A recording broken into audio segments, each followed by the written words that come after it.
you didn't think Tua was a guy, everyone and their mama thought that game was over when Bridgewater went in that game. Devontae fucking Smith. Doug Peterson might be a dude, man. Kyler Murray doesn't run the ball. I'm pretty adamant on the fact that this team doesn't win games. That was my passing out the medicines.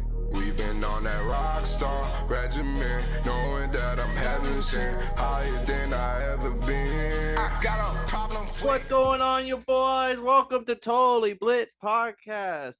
Before we go down and break down Week 3 NFL, do us a favor, go down and like the video, and do yourself a favor, subscribe to the channel, and drop a comment. What's your biggest takeaway from Week 3? But let's get into it. I'm Paul, pick 'em, win 'em, Concha. I got me some Jack and Coke, got my bowl packed, and who's with me? Hey, man, you already know. It's your boy, Kev, Waterboy Savoy, a.k.a. the Don PYE, a.k.a. the motherfucker on the screen right now, a.k.a. the motherfucker whose team is coming up off a dub. You feel me, man? Oh, no, man. It's been a good Week 3. I think I went 3-0. Team won. Both my fantasy team won. Fuck it, 4-0. I won. So, motherfucker, it's been a good week. It was a good weekend for me. We both had a good weekend picking also.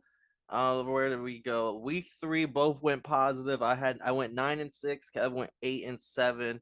Total standings on the year after 3 weeks of picking. I'm 25, 21-1. Kev is 21, 25-1. So we literally have a flipped record, which is kind of funny. And my best bets was shit the bed though. I don't know, man. My lock hit. Them Falcons. My lock hit. Oh yeah, I do have that also. Let's see. Week 3 on the locks, we both went 1-1. The Chiefs screwed you on your one lock, and the whole ass niggas. 49ers screwed me on the other lock. For me, I had Ravens winning. You had Falcons winning. Both hit. My dog won with the motherfucking Dolphins. We'll break that down a little bit later. And Kev's dog, the Texans, literally fumbled away to the Bears to lose the game. But Kev, you got any big games you want to talk before we break down? My favorite part of the week. It's that time of week again for your boy Kev. Waterboy's games of the week. You feel me? Don't worry, we're gonna get the logo and the graphics and all that good stuff. We even gonna have a theme song. Just wait on it. But you know what I'm saying. So on my Waterboys games of the week list this week, we just gonna call it, bitch, I pulled up and I showed out. Okay. Who's a lot of close.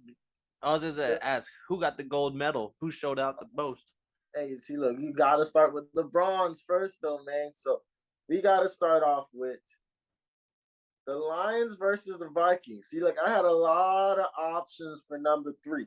I really did. I was like, yo, I could do Lions, Vikings. I could do Ravens, Patriots. I could do the fucking Colts. But I had to go Lions, Vikings because, one, I liked how the Lions played all game. They kind of played well. The offense looked like they were something. Jamal Williams stepped up big for DeAndre Swift after DeAndre Swift got hurt. But Kirk Cousins, your cousin Kirk, if it's not prime time, he's going to find a way to win. The fact that they went for the fact that 4 missed field goals happened in this game.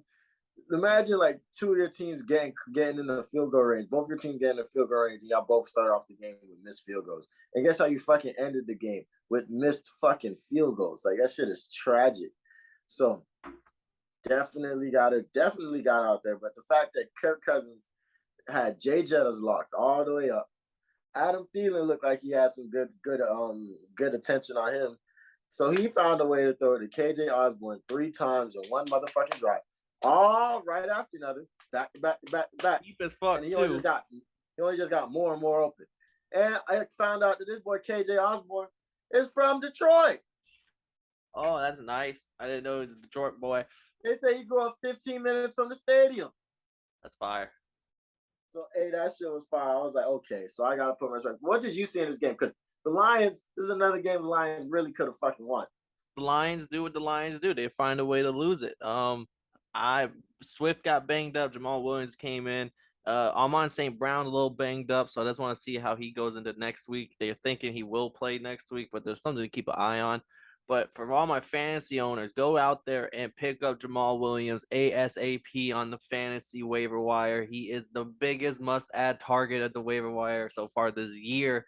That boy's gonna get Swift don't play. He's gonna get 25 carries, 10. They like to throw the ball to the running backs, so like that's always good to see. But I just want to see what this Lions team will look. I can't judge them yet because they still don't have Jameson Williams. Like once Jameson Williams comes in, the rookie wide receiver arguably would have been the best wide receiver in the draft class if he didn't get hurt towards the end of the year. And he's a deep threat machine, like Jalen Waddle comparisons with the way he can like just the twitchy speed and just the deep threat ability. So Lions are not fully healthy, but they're put 25 plus points per game almost every week so far, 20 points plus every week. So defense needs to step it up. Jeff Okudah balling out, had Jettas to one catch, I believe. So Lions are gonna be just find a way to win. That's it. And also shout out Alexander Madison. This man always steps up whenever Dalvin Cook gets hurt. And I come to find out that Dalvin Cook has a torn labrum. So he's pretty much running around like his shoulder can pop out at any moment. Baker had the same injury last year throwing that motherfucker. If people don't remember that. If that injury sounds familiar to some people. So that shit's insane. So you got me. I'm over here checking who's on my motherfucking waiver wires right now. Today, the first day. I'm finna pick up that boy, the Goku. Hit it up. So we got the bronze medalist. Who's getting the silver? So this is fun, man. I love this. But silver, I gotta give it to my Falcons as they held off the Seahawks with my boy Richie Grant getting that game-saving interception. It's fucking beautiful right now, man. It's a good day to be an Atlanta Falcons fan. I think this game was lit. I feel like the Seahawks kind of just put everything they had in that motherfucker. We put everything we had in that motherfucker. We found a way to get Kyle Pitts going. That's something we've wanted to see all season. He's not going as hard as the media is making it seem. Bro only had 87 yards. But, like, the media is making it seem like Brett broke for, like, 140 or something. But we're going to take it. Drake London's showing that he's a fucking dude. Gotta respect, dog. And my dog Cordero fucking Patterson snapped for 144 yards. Like, our team looked 141 yards, and he was on my bench for fantasy.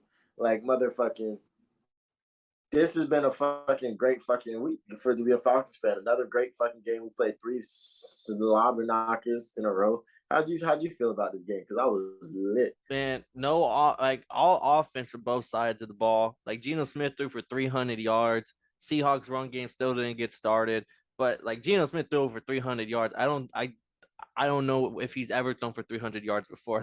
Like that was just a crazy thing that stood out to me. Both offenses were rolling. What if Cordero Patterson was a running back his whole career? Like that's just so wild. Like what? Like the things that we could have seen, the things he would have done. But still, I still love the dude. That boy a baller. Biggest thing is Falcons got 2 sacks. I know it doesn't sound like a lot, but the Seahawks offensive line has been playing well. Charles Cross, the top 10 pick of rookie that they had. Y'all boys, Jarrett, one of the defensive end, he blew right past Charles Cross and got the sack, which was crazy to see because Charles Cross I don't think he's let up a single sack all season. Maybe the Bradley Chubb, he let up 1 sack, but Charles Cross has looked like a legitimate offensive lineman in NFL. So for the Falcons to continue to get pass rushing in, and none of them are like superstar big names, they are actually cooking something. Like the things are slowly rolling, and it looks like it's rolling up. Every game's been close. They have playmakers on both sides of the ball, looks like, and a young team that seems to be like clicking. Even though they're not winning, they're clicking. Nah, deadass, man. We're fucking, and we're showing resilience. We're showing we want to fucking win. Like, that's the biggest thing to me. I didn't expect us to have that fight, that dog that we've been running around with all season, which is fucking phenomenal. So, hey, shout out to my fucking Falcons. Y'all doing great. I fucking love y'all. But on to the big dog. Gold medal, best game of the motherfucking week. 1 o'clock. We got the motherfucking Buffalo Bills marching into motherfucking Miami and marching out with some motherfucking regrets, a couple broken tablets, and a motherfucking L, kid. The Dolphins came through and beat the Bills to take number 1 in my power rankings. Should be everybody's, but at least in mine, the only one that really matters, truthfully. So, how the fuck did you feel about your team, Paul? Because you guys, and I'm gonna start it off now. I got 100 fucking notes, but I'm gonna start off with the one thing I know that you're gonna kill these niggas with. Bruh, the Bills had 90 plays, man, and they couldn't get the job done. You guys is 39 plays. They held the ball for 42 minutes. You guys is 19 minutes. Like, how do you feel about this game? You guys did just enough to win. Let me know. Back-to-back weeks, the Dolphins showed me something of like, not only can we compete with these teams, but we can beat these teams. But like the Bills had everything in their favor to win, yet we still found a way to win that game. And if this was a Dolphins team for the past 10, 15 years, back-to-back weeks, we would have lost both these games. The Lamar Jackson going crazy on us down 21 in the fourth, we would have lost that game any other year. This year with the Bills having that much time with we still don't have a run game. Like if Tua would have been throwing that thing too, I think it really could have been a shootout. But we played smart ball. We let Josh Allen make mistakes. Like that was a big thing. He had 6 turnover plays, the most I think he had since his rookie season. I clipped up 5 potential interceptions, 2 potential pick six that Dolphins Twitter seems to be loving. If we have any listeners from Dolphins Twitter, shout out to you, bro. Like we did this shit. It's been a long time coming. And Tua's a guy. Like I've been saying he's a guy. I've been on the train that he's a guy. I've been saying he needs a weapon. He needs better coaching. He needs a better O-line. I'm happy now everyone else can see it. I'm happy Dolphins community themselves, we're not beefing with each other anymore. It's not like we have half the community thinking he's a guy and the other half thinking he's not. No, we've all come together and now we're really united. Let me take a second and talk about how real that was. I remember being at the game last year against the Falcons, and these motherfuckers were changing. Like, these niggas were literally beefing with each other on different sides of me, talking about some, man, get Tua out of here. Come on, Tua, you got this. I was like, wait, what? And that was the fan base. Just imagine the locker room. Like you have the people who want to win now, and they might not think Tua was a guy. No, all that shit's changed. We got those people up out of here. We brought in people who are with it. And if you didn't think Tua was a guy, everyone and their mama thought that game was over when Bridgewater went in that game. And if you don't, and that should prove to you that Tua is a motherfucking guy. Like, because if you have that moment where you're like, oh, we just lost this game. Like, oh, GG. Like, then you found your fucking franchise guy. And 90 plays, 17 points, 2 from they got the extra 2 points from the butt punt. Like those are the shit. Like I said, like we would did that last year, we lost that game. They're coming down scoring. GG. Like I've seen this before. This is a different Dolphins. This is a different locker. This is just a different mojo that we're dealing with. Okay, let's talk butt punt. What time? You know what time the butt punt was? Like about 140, 143? Yeah, it was under the 2-minute mark.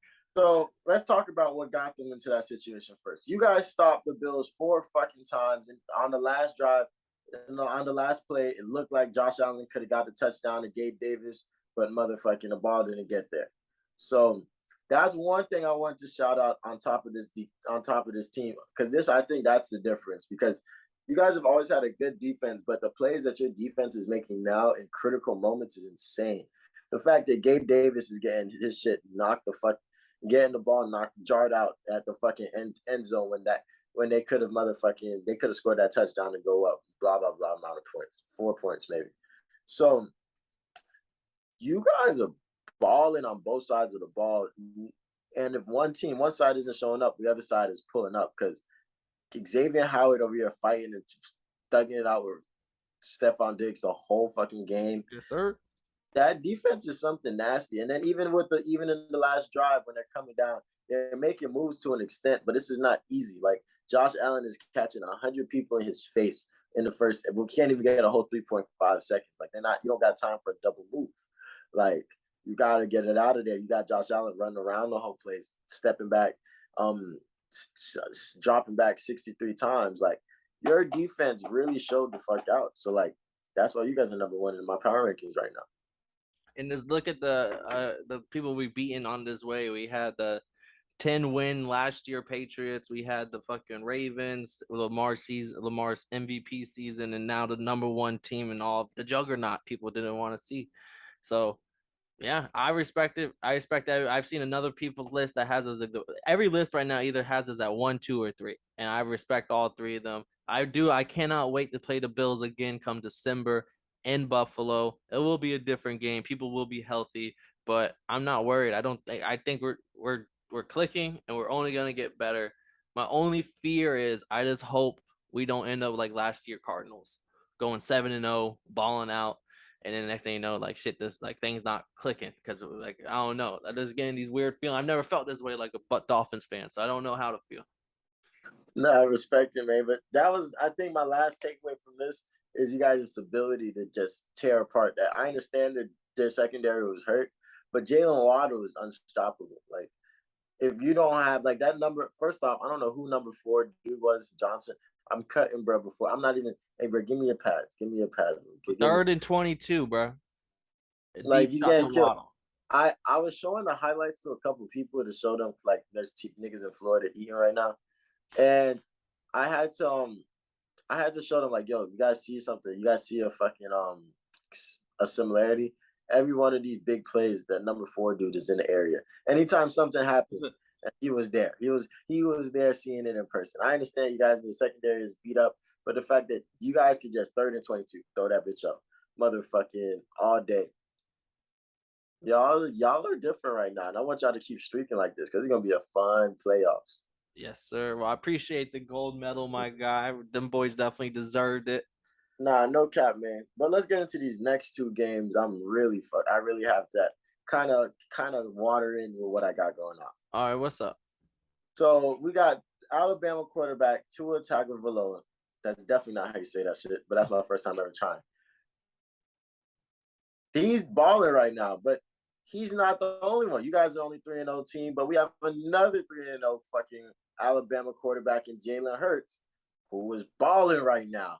What do you have? 340 yards for 3 touchdowns, and I want to say he ran 9 times for 20 yards. Yeah. AJ Brown and Devontae fucking Smith.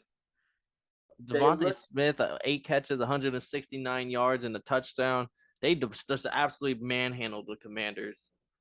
And like that's what you're supposed to do to the Commanders, but like that was a phenomenal game, and everybody's giving them number 1 in the power rankings and everything, number 1 and number 2 in power rankings. But I'm like, they're balling right now. They look great. Their defense got what, like 9 sacks, almost 7 sacks. They got 9 sacks. 6 of the sacks came before halftime when the game was actually somewhat competitive.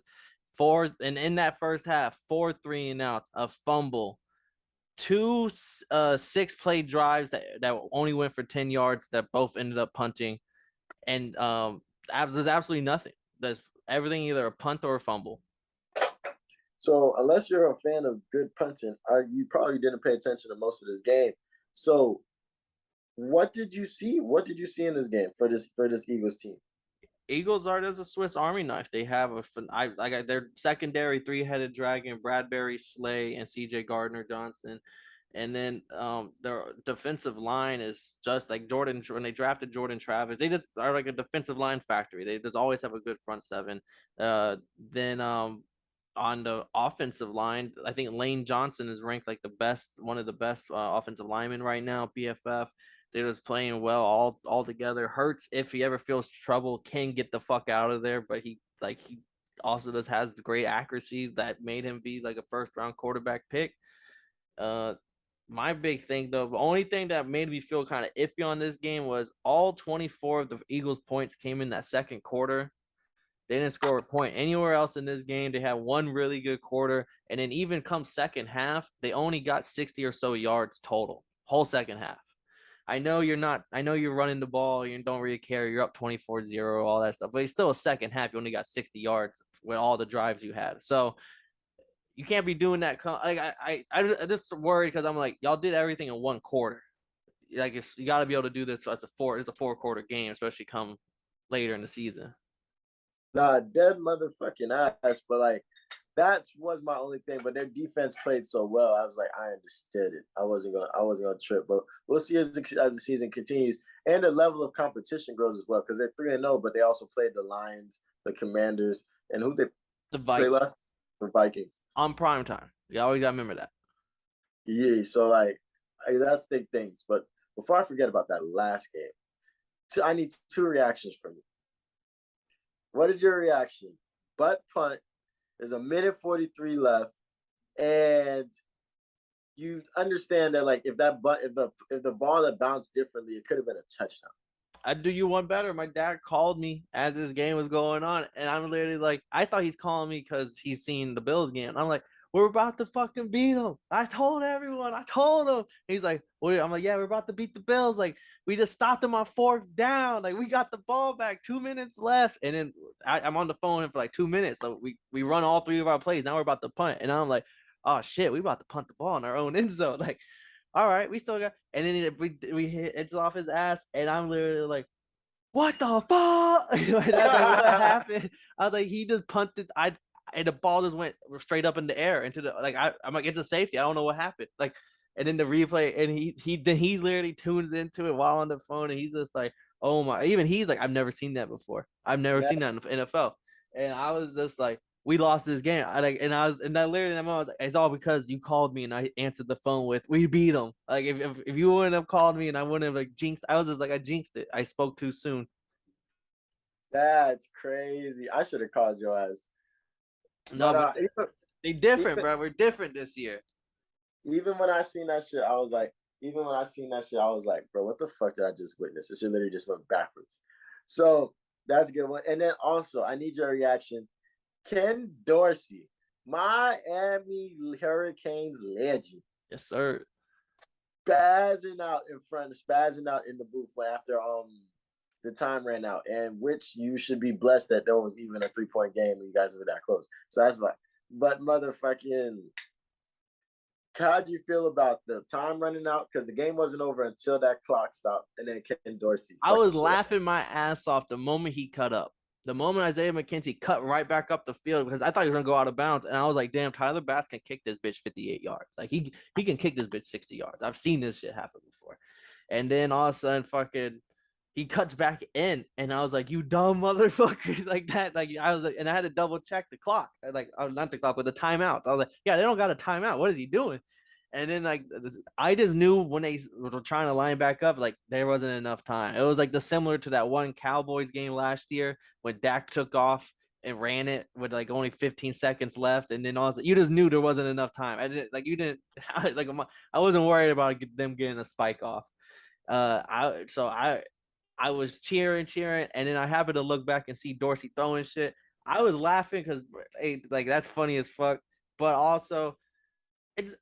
He's an op now because he's the offensive coordinator, but I also understand it's a job. Like, hey, if someone was to call me like, hey, you want to be the QB coach over there for Buffalo Bills? Hey, I'm probably going packing shit up and going to Buffalo. Like, so he's still my guy for what he did with the Hurricanes. But other than that, you're an op right now for the net until January, February. No cap. That shit's funny as fuck, man. Nah, I just like that they cut straight to it. Usually I felt like the NFL, they would try to keep some shit like that on the low. But nah, they cut straight to that motherfucker. It was live. They didn't think that boy was going to do that. He said, what the And then the dude, what got me was the dudes in the background. Niggas just looking like, yo, what's up with Ken, man? Like, you never seen that side of Ken before. Like, god damn, Ken, this is Miami Ken right here.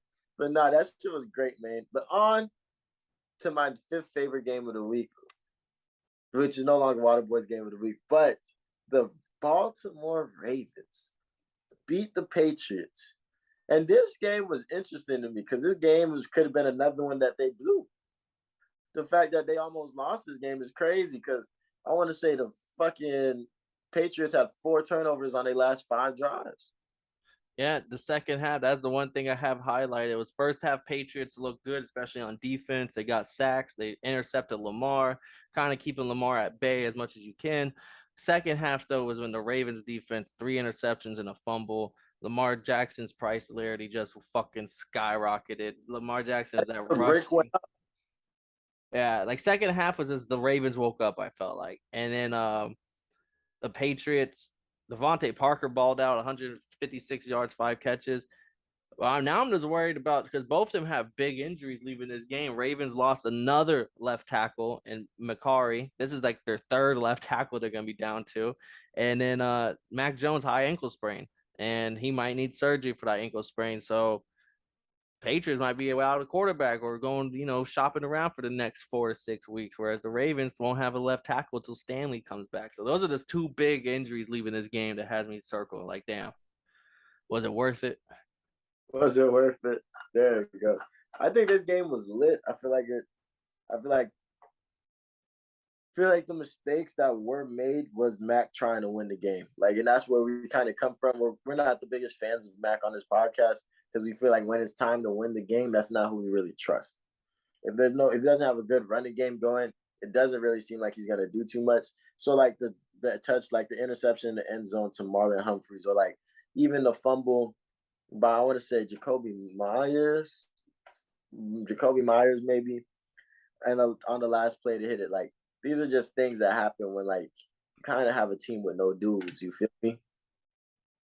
I feel like when it comes down and there's adversity and stuff, you can't really trust that team to go because they ain't got no dudes. Like who's the dude on that team? Mac Jones right now, I mean, they went out and got Devontae Parker. As a Dolphins fan, he was always ranked in the bottom, not just like bottom 10 receivers in the whole NFL in separation. So like he doesn't get separated. Yeah, he can win the jump ball, but he doesn't get open. And that's a big thing with like if you're not getting open, like is Mac gonna throw those 50-50 balls? Is Bill gonna let him? Fuck no. So but other than today, he got behind some dudes, beat him on some big plays. But that's not enough. Like I don't know. This is not enough. Like their run game isn't Nick Chubb and Kareem Hunt-esque, so they can't rely on his run game. Other than Mac Judon on the defense, it ain't there.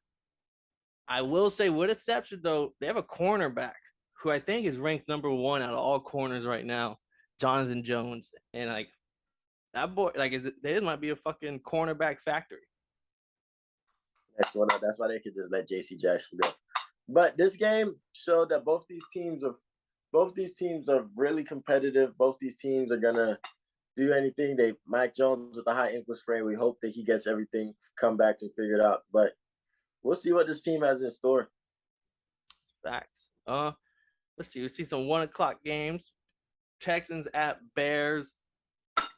Fucking Field still sucks. All right, he got like 4 or 5 sacks, 2 interceptions. They started to throw the ball a little bit. I want to see because they like halftime he had like 15 attempts or something. Like I was like, okay, he might throw for like 30 passes. Like he's done. And then I want to say he ended the game with like 20. So it was like, oh, so they stopped throwing the ball. Like they were like, fuck it. They seen Khalil Herbert out. They were like, bro, I don't need to throw this shit. What the fuck? Yeah, Khalil Herbert. This is low key. Khalil Herbert. He's been trying his best to steal that starting spot since last year. Justin Fields, 8 of 17, 106 yards, 2 interceptions. I was about to say, yeah, I'm pretty sure he only had 8 completions this game. Yeah, fucking Herbert, 20 carries. He had 2 picks. That's crazy. Herbert fucking last year he came in balled out when Montgomery got hurt. So now Montgomery's hurt again. Herbert's just gonna take off in that spot. Texans though, Davis Mills, you can't throw that interception.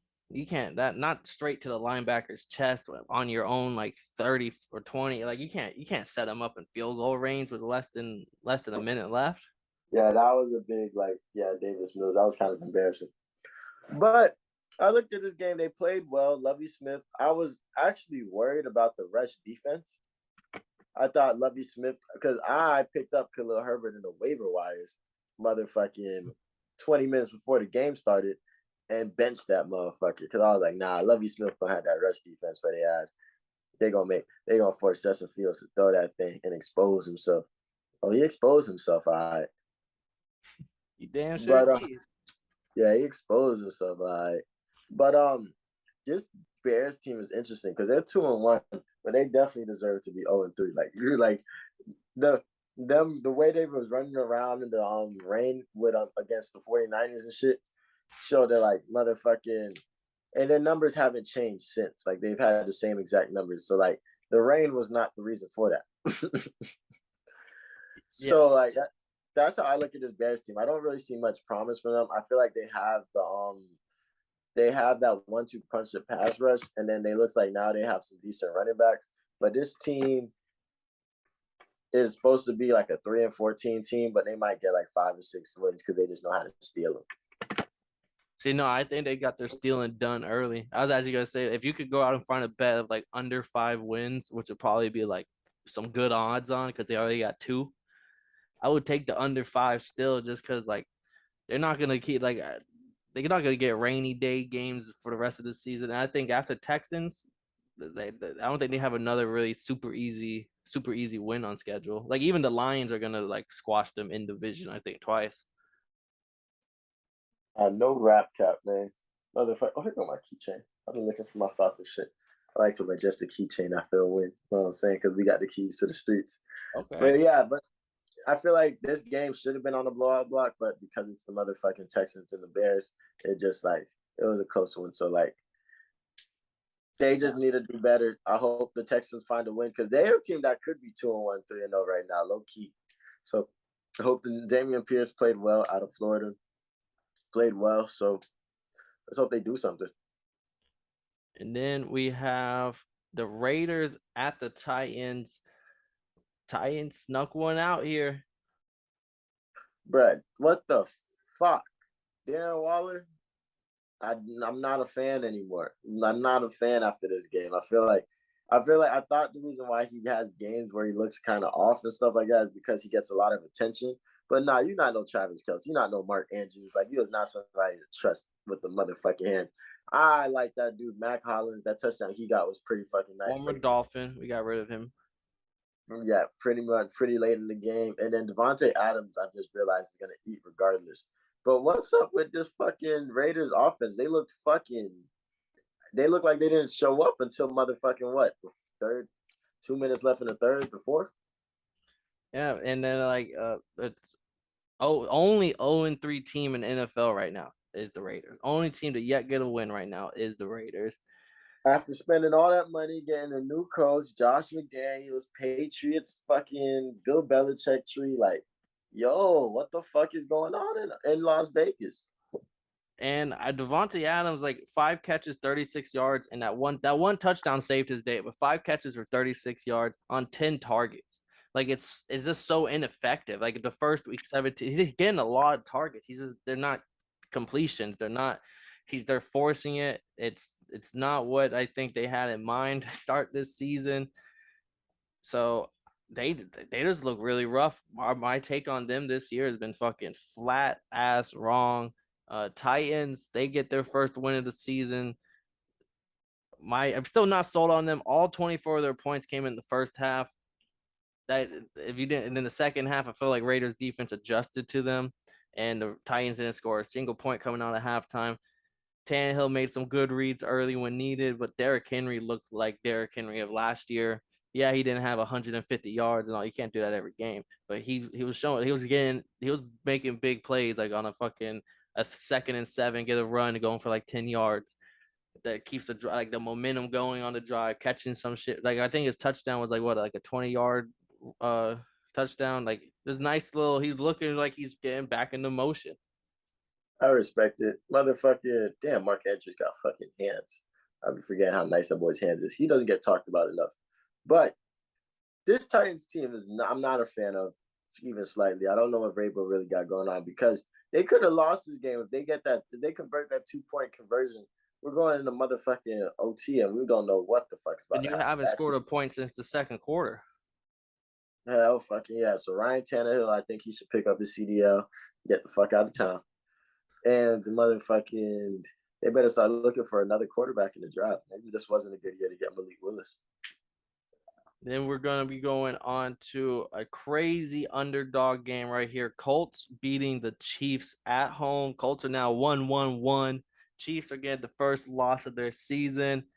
I'm just pissed off because this is like the Packers losing to the 49ers in the playoffs. Like it was all special teams. Like Andy Reid goes for it on a 4th and 10 on like a 30-yard, 35-yard field goal, goes for it with a fake field goal that gets out. That doesn't work. It is a terrible pass. And the very first of the play of the game, Chiefs muff a punt. The ball goes back to the Colts on the 4-yard. There's just 2 big plays that special. Oh, and then Amendola missed the extra point and another chip-in field goal from like the 19-yard line.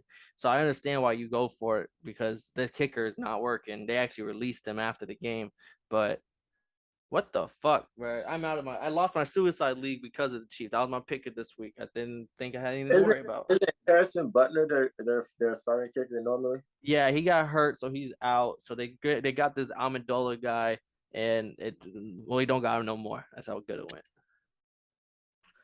I feel like this got to the point. This is one of those moments where it's like, yo, Patrick, you don't have Tyreek no more. Like you ain't got Tyreek no more. So there's no more like the defense doesn't really feel like they have to worry about the over top so much. So they can really there's less holes in the zone. I feel like and you can still continue to confuse them. And like you seen like before halftime, the OC and him were just having a back and forth a little bit. So like it shows that like there's a lot going on that the coach just came ready to play and show something on the defense side to kind of keep them not held up by that bay, like to really sit down and just make it feel like confuse them and just keep them working. I don't think they got too much of a run game going, did they? No, they scored 20 points. One of them came from the muff punt with a set up, and that was their first touchdown. They didn't really get nothing going like drive wise either. And that last touchdown where they scored in the fourth, it was like a third and whatever. Matt Ryan got sacked. Yeah, and then he says something. He probably said bitch ass white boy or some shit, and that shit got flagged for unnecessary, unsportsmanlike conduct or some shit to literally give him a brand new first down instead of punting the ball. Like I was like, damn. And then the Colts go on and score the game-winning touchdown that same drive. No cap, and like was the story of this game. I feel like this was one of those games where I felt like, okay, you guys started off a little crazy. Now let's watch you guys take off real quick. But something just kept holding y'all back to where they couldn't take off. And that's what we saw a lot from the Chiefs last year. And that's with Tyreek. So with that last drive being 8 minutes and like 17 seconds, some crazy shit, just running that bitch down. 86 yards. And you're telling me the shit got decided on an unsportsmanlike conduct on 3rd and 7? Like, and it was you got the sack on. And you said, and the way that it looked like it was just a football play. Like it looked like bro was smiling and he said something, and then Matt Ryan was just like, "All right, man, fuck you, man," and we're gonna keep it moving. But bro said something so bad that the ref had to. And I understand making that call maybe the first 3 quarters of the game, but I don't think you should be making that unless he's literally saying something like I don't know what you could say that I'm really throwing the flag on. Like it's football.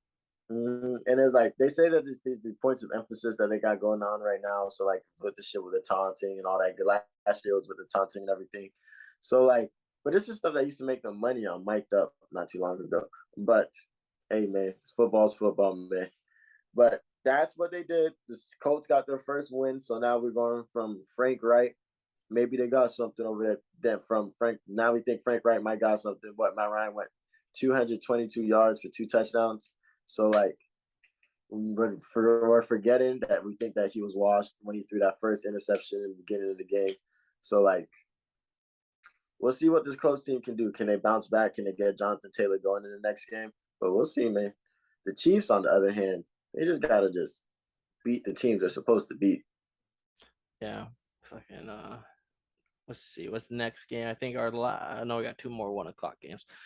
Bengals, well, this can kind of be the blowout right here. Bengals beat the Jets 27-12. At no point did the Jets really look like they were actually in the game. I felt like the Bengals is fucking they recorrected themselves, but they still let up 2 sacks to the Jets. So it's not like the O-line had a great day. Like he still let up 2 sacks. Flacco, hey, it was fun while it lasted, my man. He's still throwing 50-something passes a game though, and he got sacked by Trey Henderson twice and fumbled both of them fuckers. And so Trey Henderson was really, I think, the biggest impact player of this game. I think this was a good game to win. I feel like this was not a bounce back game, but this was a game to show that like, yo, y'all are a great team. I feel like Jamar Chase didn't get too much going in this game. I feel like this was more of a T. Higgins and Tyler Boyd, but yeah, they both. Yeah, I feel like them boys, like T. Higgins was snagging shit, and Tyler Boyd was just the one scoring and shit. So like, I think this just showed that there's something that they just have to fully figure out. And I don't think this Bengals team is going to be a problem or a threat to probably like mid-season, because like they got some figuring out to do still. Their defense just showed that they're supposed to, that they'll fuck up the teams they're supposed to fuck up. Still think Garrett Wilson is a dude. That's who I think is the best rookie receiver right now, even though my team has the best rookie receiver. Yeah, no, that was the only other bullet point I have is Garrett Wilson and Drake London are in a class of their own when it comes to rookie wide receiver combos. George Pickens and Dotson and Olave had a good game too. I was like Olave might be in that combo too, but like that's fourth quarter though. Yeah, but there's a separation. I think Garrett Wilson and London are like at least rookie season wise with everything set up. They're poised to have the biggest year out of everybody. Hell yeah. Then we have the last 1:00 game. Panthers beating the Saints 22-14. This was my dog of the week right here. Oh no, I took the Dolphins, but I did take them when we did our picks. And then, like I said, they're at home. The dome teams go outside, and sometimes they don't look as well. And second half, Winston losing by 10 points. What's he do? Starts throwing his patented picks. I think he threw like 2 or 3 interceptions in that second half, especially when they're down. Panthers defense fumble touchdown on Kamara, blocked a field goal. Rest of the drives in the whole first half were 3-and-out punts. So they came to play. I feel like Baker Mayfield didn't look good this game, but then Christian McCaffrey have 100 though. Yeah, no, Baker still does not look good. DJ Moore had like 2 catches for 13 yards. Yeah, there's a reason why that boy say y'all could keep Baker ass. But this was a pretty big win in the division because like they didn't just win, but they won definitively. Like the Saints probably shouldn't even have scored a touchdown until like Gainwell had that. Not Gainwell. What's Brent's name? Something with a G. He had that crazy one-hand interception over like 4 people and brought that bitch in. Not interception, reception that brought it in front of 4 motherfuckers. So like that was kind of like the reason why the game looked a lot closer. But I don't think this game was ever in contention. I think that defense had Jameis fucking looking all around with the back spasms, kept him at bay, kept him looking at his first target, and then just knew what he was about to do. So this Saints team, like I've been saying, is going to have a long year. I feel like they've only played 10 good minutes of football, and that was against us in the fourth quarter. After that, I don't know. And then J.C. Horn is like the number 2 cornerback right now in like PFF. He only let up no catches when targeted. I think he had like 10 targets, let up no catches, 1 incompletion, and 1 interception. So J.C. Horn is this Brian Burns, the Lavue or Tavue, the other guy in the line. Like they have fucking nice ass players on this defense. It's now can Baker and this offense start fucking clicking because they are looking like maybe the worst offense in the NFL. How do you feel about that receiver though? That shall not do.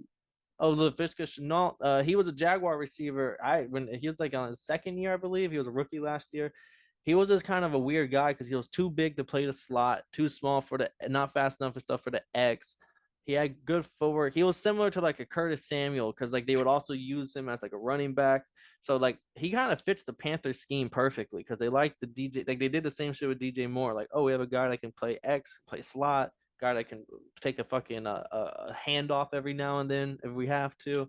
Like, so I think he fits the scheme well. And just can now Baker start getting it to these guys because I'm not saying he's a bad receiver, especially as a number 3 receiver because Robbie Anderson is a great deep threat and then DJ Moore can do everything in between the lines. So they needed to start. I don't know if it's the scheming, or the offensive coordinator, if it's Baker himself. I don't know. Get rid of Matt Rule. Get rid of Matt Rule. Oh yeah, fire. I'm calling it, but I said to Marcus, Matt Rule will be fired. I think he's gonna be the head coach of Nebraska before the end of the year because Nebraska fired their coach, and they're looking for a guy. And I think before this season's over, that's where Matt Rule will be is at the head coach of Nebraska.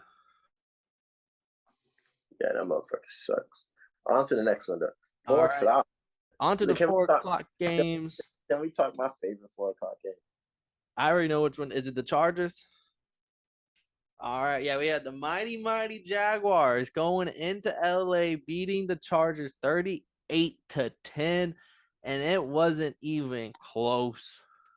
When I look at this game, I say Doug Peterson, hell of a dude, hell of a guy, hell of a dude. This man is really so far.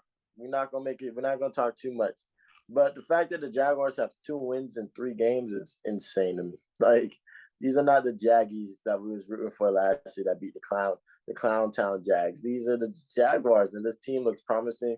They have a lot of fast, young talent. There, Josh Allen's great. Devin Lloyd, rookie out of Utah, looking great. Motherfucking, I want to say they have a corner that's not looking too bad either out there. So, this team looking straight. Christian Kirk, they spend a lot of money on him. I'm still making fun of their ass for that shit.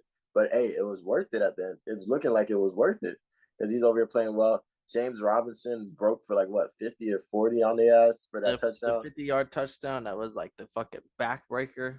Yeah, so, this team is looking like they're built to win, and they want to win now. And Doug Peterson is bringing it out of them. So Trevor Lawrence, 3 touchdowns. I've been screaming the niggas suck.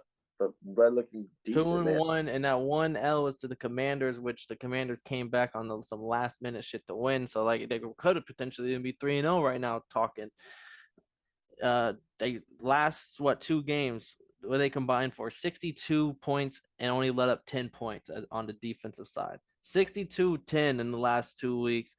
Chargers first half 100 total yards, 75 of it came on 1 drive. Outside of that 1 drive, which came for a touchdown, it was absolutely no offense you could see. They even threw an interception to Devin Lloyd. Christian Kirk, you might be laughing at it, Kev, but that boy is 8th in receiving yards, 2nd in touchdowns. He has a touchdown every game he's played in so far.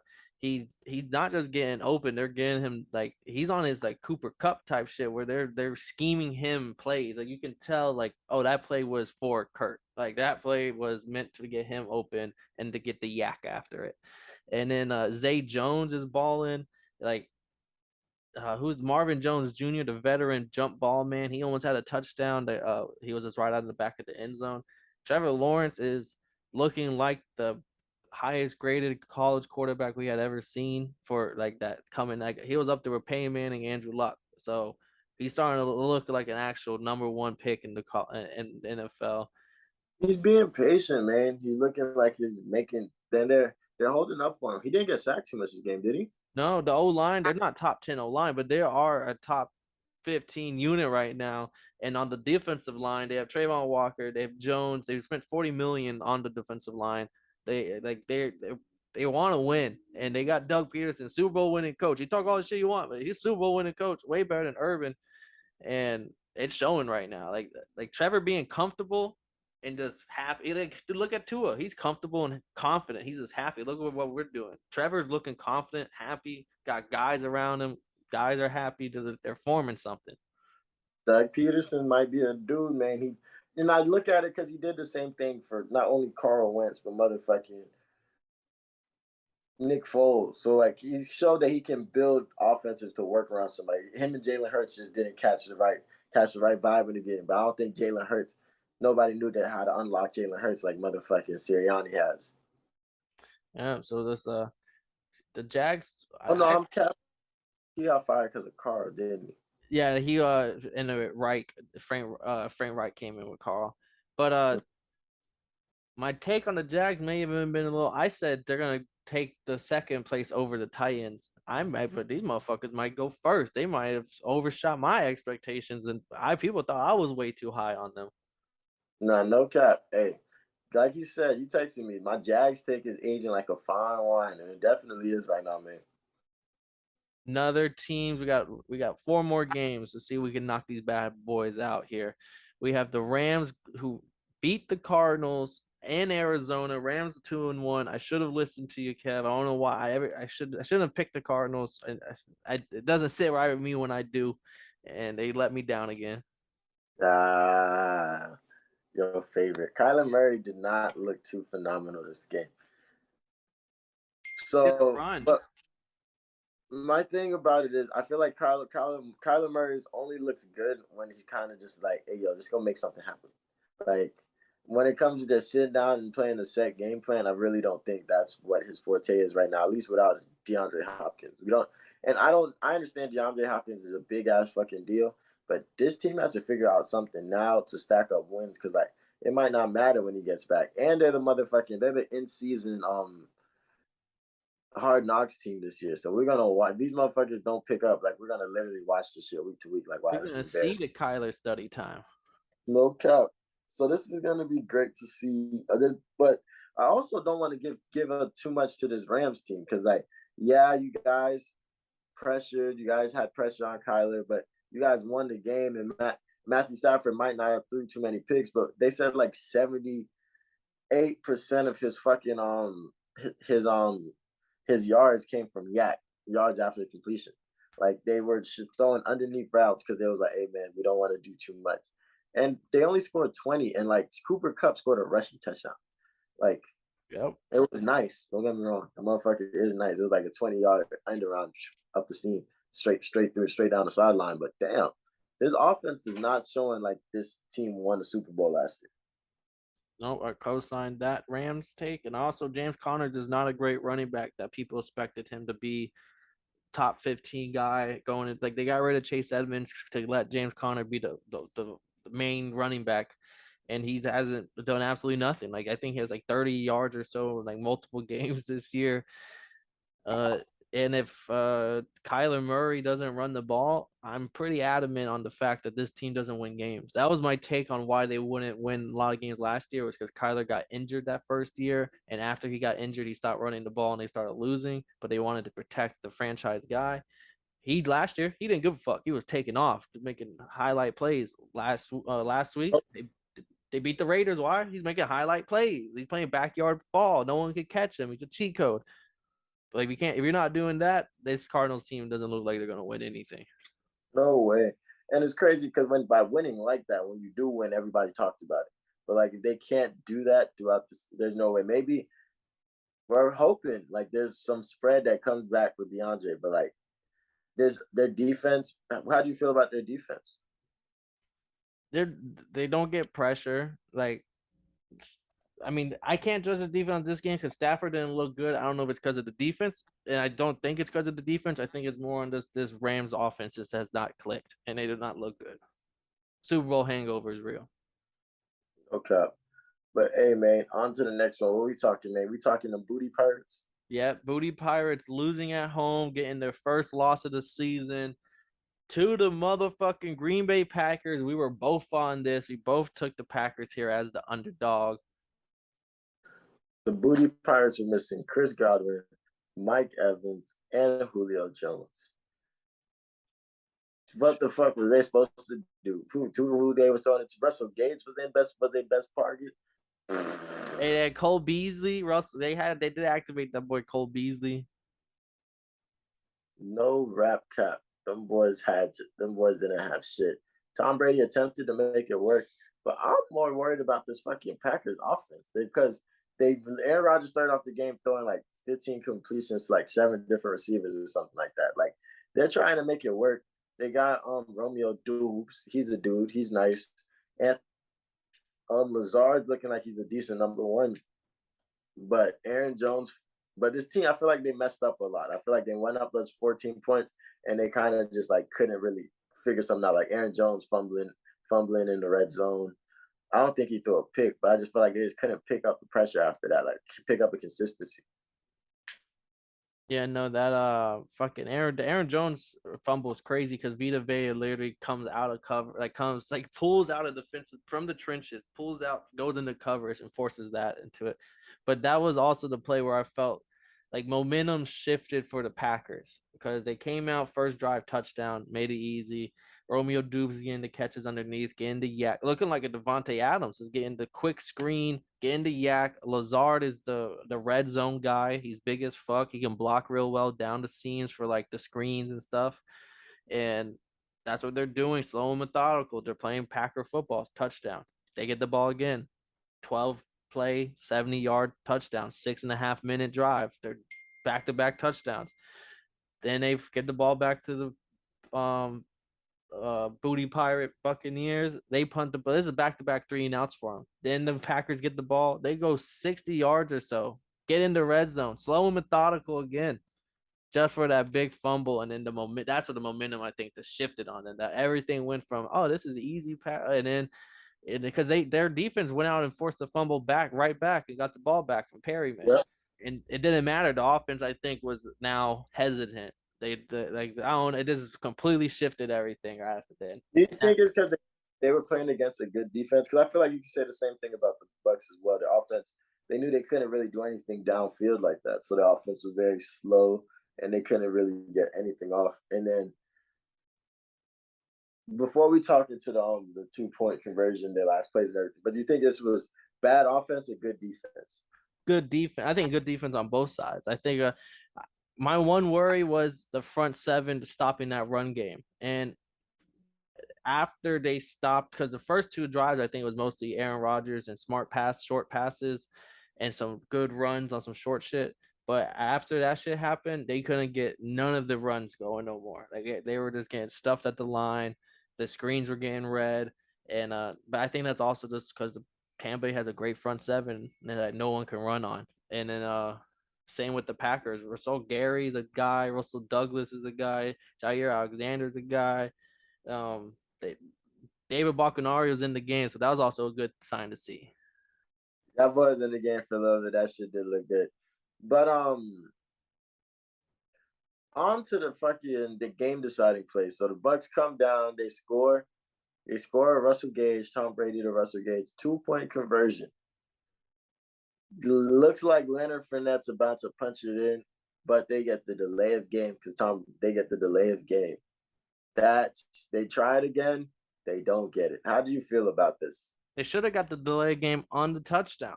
The play clock hit 0 on that touchdown. They got away with an extra split second to a whole second to let them hike it.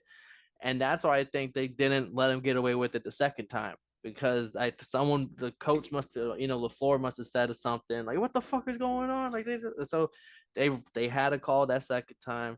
Brady's pissed, and at that moment, I didn't feel like they were gonna win because, like, other than Mike Evans, they didn't have a jump ball guy. Nobody to catch the fade. Yeah. They said week one, Tom Brady came up to Mike Evans and said, "Hey, what you want, babe?" He said, "Give me the fade." No, but did you hear about the Jumbotron die that Aaron Rodgers called out? So I heard him say it, but explain to me what the fuck happened, because I was watching Aaron Rodgers Tuesday before we started. Basically, Aaron Rodgers it kind of hints at, because they don't straight up say it, but he looked up at the Jumbotron. He said the Jumbotron was showing something maybe they shouldn't have shown, especially at a home game. And people are saying that on the Jumbotron, it showed the sideline of the Buccaneers. And on the sideline of the Buccaneers, they saw the coach say, like, call the play or whatever.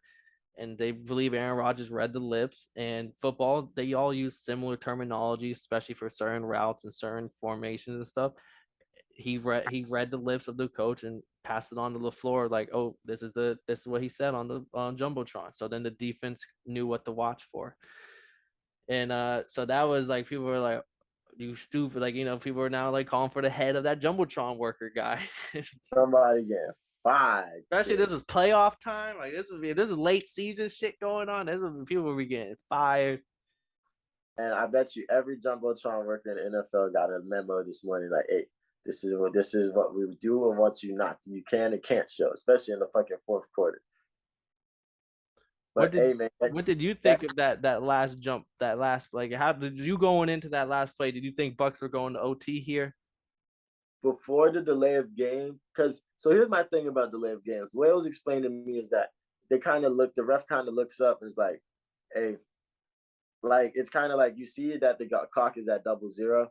And then once you recognize the clock's at 00, then you look down and see where's the ball at. And by the time you recognize, and the ball's already snapped by then. So that's why a lot of people get away with like a split second delay of games. Like the split second delay is like a whole second and a half almost. Like, bro, how'd you not see that? But like, they gotta recognize that 0. Then they look, where's the ball at? Oh, the ball's in play. They don't check that it just got in play. It's just the ball's in play. So the fact that they got caught on the delayed game was like, whoa, I didn't see it coming. So I think if Leonard Fournette had got the chance to punch it in, he would have punched that motherfucker. And I think that the offensive line was ready to push that bitch in. And OT would have been interesting because the Packers offense hasn't done anything the second half. But when they got that delay of game, I felt like they had, without their receivers, and there's nothing that they could have done with that in that goal line. There's just nothing they could have done without the receivers like that. So I was pretty happy. All right. Then we had 2 games. We had Sunday Night Football, Monday Night Football. Let's wrap this up. Sunday Night Football was a real snooze fest. 49ers losing to the Broncos 10-11. Hey, we can blame Jimmy G on why the 49ers lost the game. Yes, Everything in the world is right again. Everything's balanced. We're all good. I was about to say yes, we can, because that's exactly what the fuck happened. Don't get me wrong. You saw how we saw the last game was good defense. I feel like this was bad offense. Like they didn't look good on either side. They missed each other. There were drops. The running games weren't fucking doing anything. I was upset. I had to fucking watch this game. I was like, bro, this is bullshit. Why is the Thursday night games always better than the Sunday night game? So, but the fact that he stepped out and they got a safety that late in the game, and that game, then they took that and they capitalized on that safety, and you got Russ turning into a Mr. Part-Time Unlimited, Mr. Slightly Limited, motherfucking over here playing backyard football. Felt like he was just kind of again getting into it with his legs.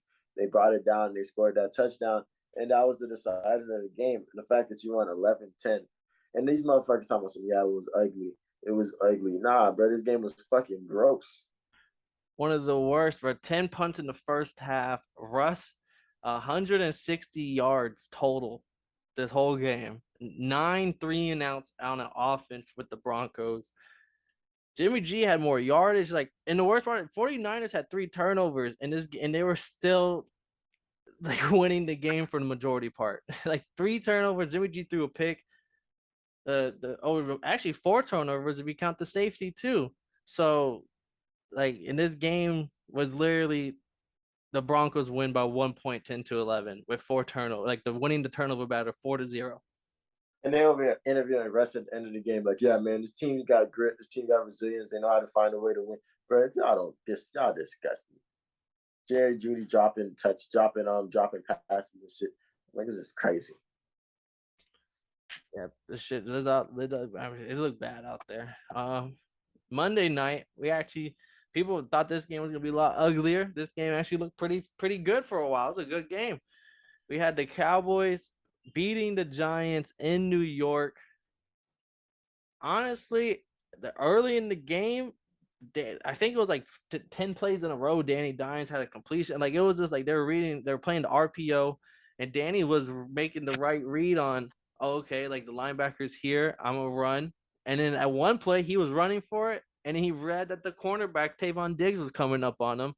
So then he pulled it and then threw it to the guy he was supposed to be guarding at the wide receiver screen area. Like, I was like, oh shit, like that's a perfect read. That's a 15-yard play. And they were moving and they were doing things. And the Giants got Andrew Thomas, the best left tackle right now, according to PFF. Like he kept Mika in check the whole game. Yeah, they had Micah aligned all over the place because of that. That shit was crazy. I seen that there was points in time they put Micah at D tackle, you get use that DN, like doing whatever he can to just not be around, bro. Yeah, no, but he did that.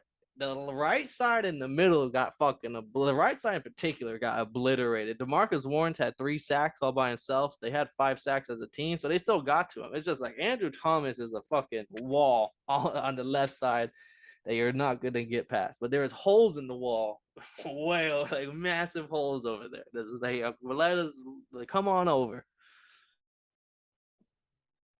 Nah, first, this game showed Michael Parsons is fucking strong as fuck, fast as fuck. So, like, you got to deal with him every fucking game, every part of the game. But Cooper Rush did not, like, I see what they meant, that there wasn't a big drop off. I don't think they're saying that Cooper Rush is close to skilling that, but, like, he understands the playbook. He knows what's going on. Because he showed, like, poise. Like, even him and Kellen Moore, like, there's points in times when CeeDee Lamb dropped not a touchdown, but a pass. That was a touchdown. That would have been a 48-yard bomb touchdown. He dropped that, and Cooper Rush over here getting up in the pocket and finding that boy. And Kellen Moore's just like, damn, so close. You good, though, man. You good. I'm just like, wow. Like, they really fuck with bro. Like, he should get a lot of offers for a lot. Like, he's better than everybody the Panthers got. The first drop of the NFL with 30 or more yards this season is CeeDee Lamb. Damn. But he made What up about for. He what made about up Deontay for it. Johnson last week? Like it might not have been 30 years to 30 yards in the air. I don't know. I just know that stat popped up after the game. I was like, oh shit, that sucks to be known for. Uh, Yeah. CeeDee Lamb, me and my boy were talking in a group chat, and I was at one point I was like, bro, CeeDee Lamb is dabbling in Jerry Judy territory right now. Like he is getting open and dropping. Like what the fuck is he doing? Like Noah Brown was looking like wide receiver one, and I still might think he might be. Like that man was like 3 games in a row, or not 3, 2 back to back with Cooper Rush. Noah Brown has like balled out as like, and he's getting like 10 targets, and I didn't even know who he was before the season started. And Cooper Rush seems to love the guy. Then was it Trayvon Diggs? He got the game-winning interception, like to seal the game, but he You know, dropped one earlier too. That would have been a fucking big. you know what was funny about that interception though? I was sitting there like, all right, I just need. There's only one more thing that has to happen. Like Paul called that there's gonna be a Trayvon Diggs interception. He called a pick six, and I'm like, I like him to get a pick. So the whole last 2 drives, I was waiting on it. I was like, it's coming. I know it's coming. And when I seen it, I was like, damn. We knew because I seen Danny Wheels because nigga had 78 motherfucking rushing yards. He was moving. He was getting out of there. I'm not gonna lie to you. I wouldn't want him. Like I would have paid him. I would have paid him $1 to be a quarterback for my team. But like he's pretty cool guy. But with that Trayvon Diggs interception, I was like, they only had one thing left because Sterling Shepard got carted off. Torn So ACL too. He'll be off for the season. Prayers up. prayers up for my boy. That's a tough one. So like he kind of was just like, hey, let me just go against the weakest link. And that weakest link took sold the game. Hey, and people want to say Kirk Cousins is the worst contract in NFL. It's bullshit. That boy got a dub this week.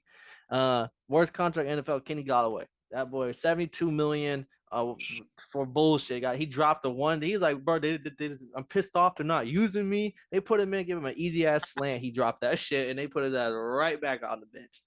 They say he's a $31 million cap hit next year.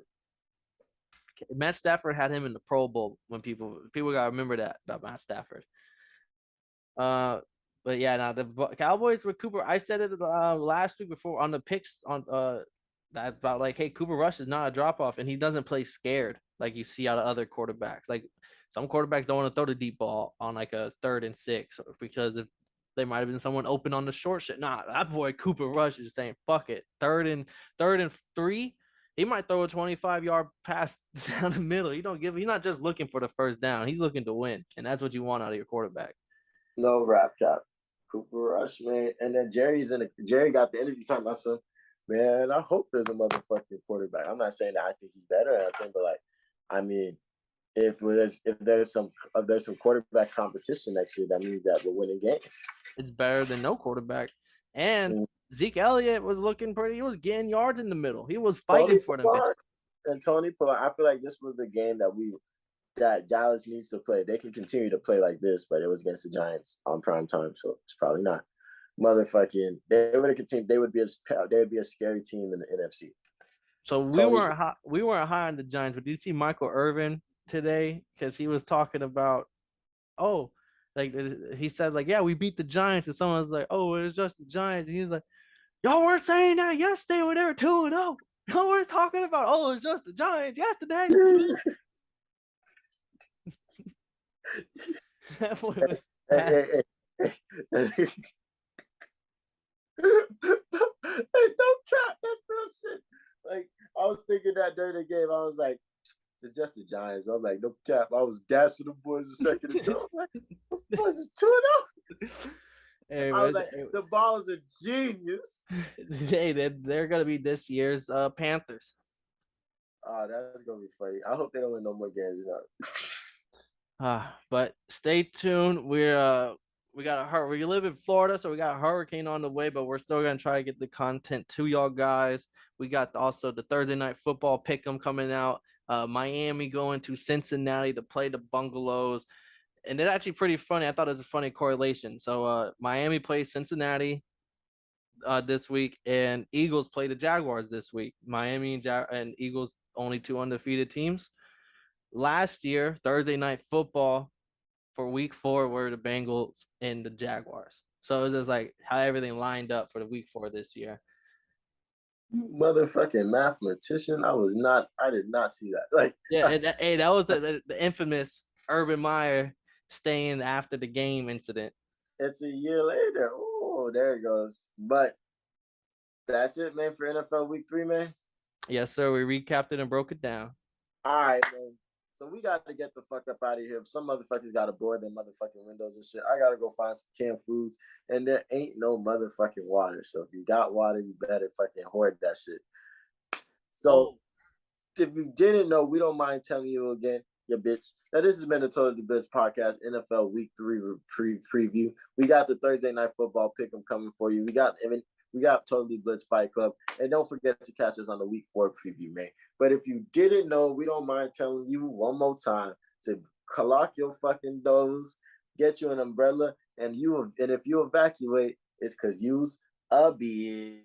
I'm quick, being problematic. Get the light beam on me, ready for electrostatic. Don't you step into this box if you're not batting. Then my gang got tools, you can call them boy crap, man. This gang got rules, man. You better watch your passes, this ain't not new.